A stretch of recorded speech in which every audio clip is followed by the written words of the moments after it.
Hello, YouTube prepper friends. This is Lee, the Cold War prepper. I'm using Photo Booth, and this is probably attempt number 37 to record. I don't know what I'm doing wrong. Everything I'm doing, I've done everything, and it looks like it's doing it right, but it's just not recording. Frustrated as all get out, but anyhow, we're going to give it one last try before I go to bed because I've been at this now for 5 hours.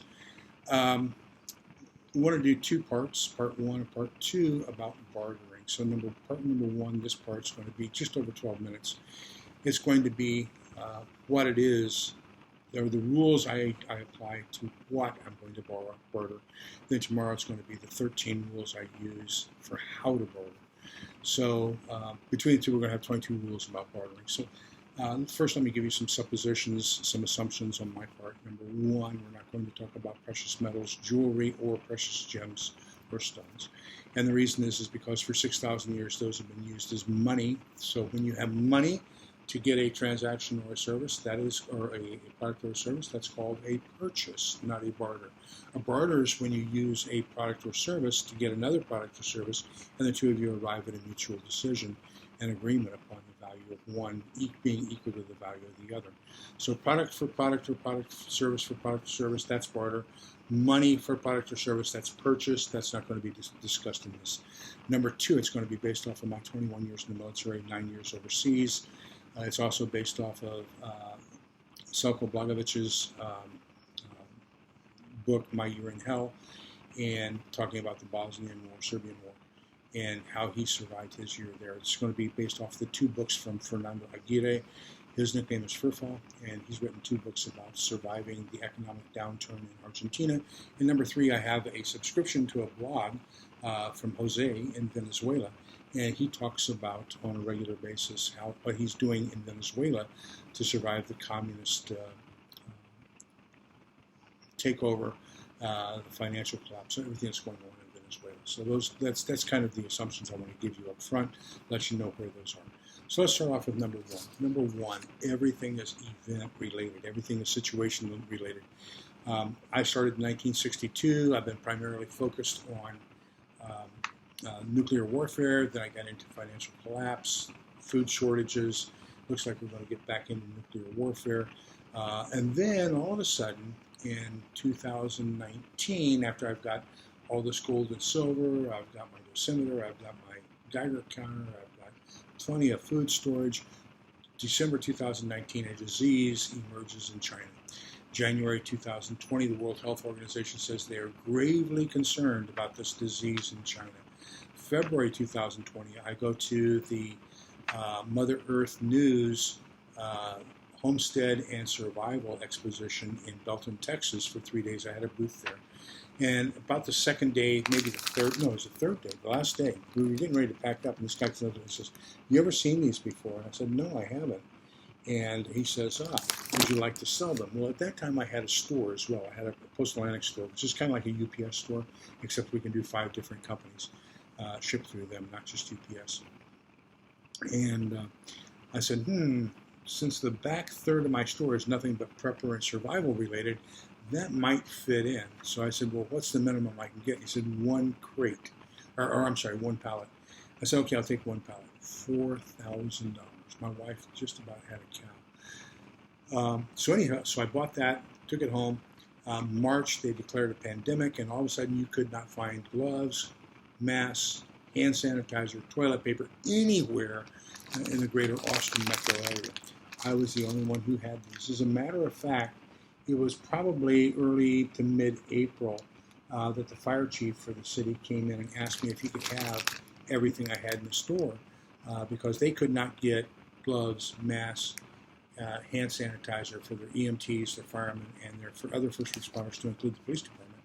So I gave them 80% of what I had in stock of that pallet at cost. I even took a little bit of a loss because when we sell those, I have to pay a franchise fee. So I didn't include the franchise fee in the cost of the sale for the city. And so then I was running out of product, and one of my customers happened to be a professor at University of Texas, and he's Chinese. He had access to KN95 filters and hand sanitizer in China. So I spent another $4,000 ordering all this stuff from there. Well, it took until June for that stuff to come in. So, for a while there was nobody had any of that. So all of a sudden, now we move into number 2, which is not only is it event related, but it's timeline related. So this $4,000 worth of stuff that I had ordered finally started coming in. Well, just as it started coming in, not only were they manufacturing for me, they were manufacturing for everybody else. So now all of a sudden the shortage no longer existed. So I was paying $1.95 for a 4-ounce bottle of hand sanitizer, and now look at the timeline. This is in June of 2020. I'm paying $1.95 wholesale for a 4-ounce bottle of hand sanitizer. And now in March of 2022, I showed you 2 bottles in my last video where I showed my early March, first half of March haul. I picked up those same 2 4-ounce bottles for $1 each. $1.95 wholesale, 25 cents retail. No way you can make a living on that. So I'm glad I sold the store in October. But anyhow, so where you are in the timeline determines the value of something. So it's not just the event, but where you are in the timeline after the event. There are some things that are going to have greater value right after the event happens, up through a certain period. There are others that are going to increase in value over time. And so they may not have immediate value right after the event happens, but they may have value later on. Seeds is a good example for that. If we have a food shortage, people aren't going to start learning how to garden or wanting to grow things until they're starving.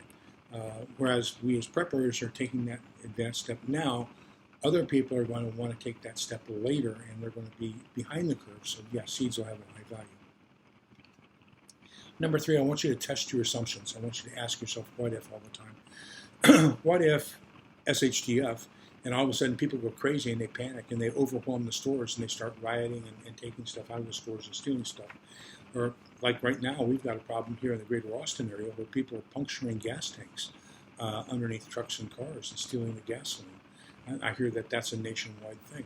So, ask yourself, what becomes valuable and how am I going to do this? And if so, do people have this already, or have they acquired it through whatever means?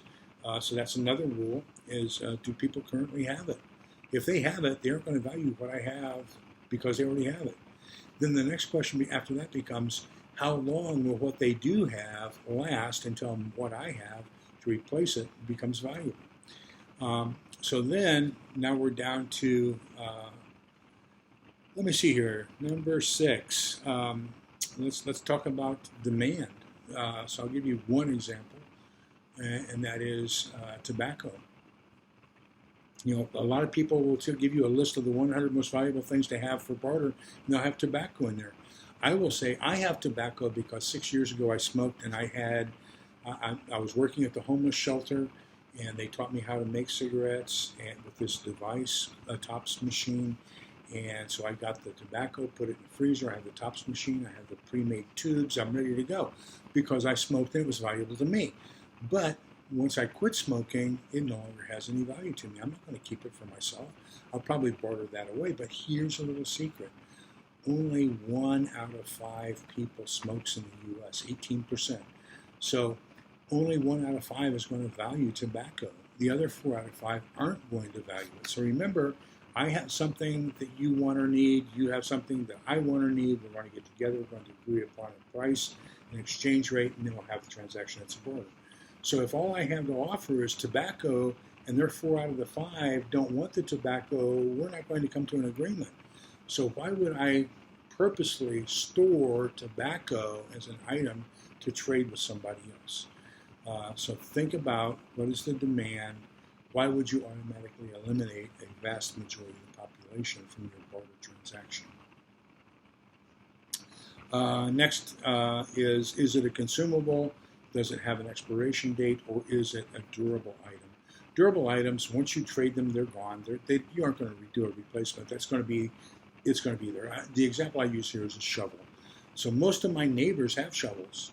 So why would I go out and buy an extra shovel to trade? Because theirs are going to last them quite a while. I'm going to have this one sitting here for quite a while until one of those breaks and they need a replacement. And even then, chances are I would probably loan it to them before I would trade a shovel away. I would just loan it to them and make sure to give it back. So that's a durable. Now, a consumable is something like a match. You're going to strike it, use it. Once you used it, it's gone. So that's, once again, very dependent upon the event. If it's a financial collapse or if it's a food shortage, you're not going to need matches to cook. You're going to have the stoves in your house. So you're not going to need matches to start your furnace because the furnace is going to be electric start. So it's going to be very dependent upon the situation. Now, if it's a total like nuclear holocaust and people need it to start fires to either cook or stay warm, yes, you're going to want to have lots of those to barter away because once it's used, you're going to have to replace it. So, give them a box today and another box next month, and you can constantly get something in. But then you have to be concerned about, are they going to have something to trade for? The next one is it a need or is it a want? I probably would not do things that people just want. For example, a lot of people jokingly talk about they want to have weed that's going to have high value after whatever happens. I say, well, number one, I don't want weed in the first place, but in the second place, there's a very limited size of the population that wants it and values it, and it's not going to be a need, it's going to be a want. What I consider to be needs are, and if you want to put them in a priority order, I would use the rule of threes, but I'm going to say all these have pretty much equal value, and that's going to be air, water, food, some sort of shelter, and medicine. So those are what I consider the 5 critical needs that I would want to satisfy for somebody else. And then the last one is, can it be used against you? So I'm not going to barter away any kind of ammunition, weapon of any kind, whether it be a firearm or not. But I probably will not give somebody else the means to steal from me or the means to do away with me and acquire what I have. So those are my 9 rules. I'll put them down below. If you have additional thoughts, please add them. I appreciate people who add value. Remember, everybody reads it, so they'll get your good wisdom and advice down below as well. So remember, we're all in this together so we can come out the other side together. And this is Saturday, March 19th at 9:30 p.m. And I wish you all a very happy, safe, and peaceful rest of the week.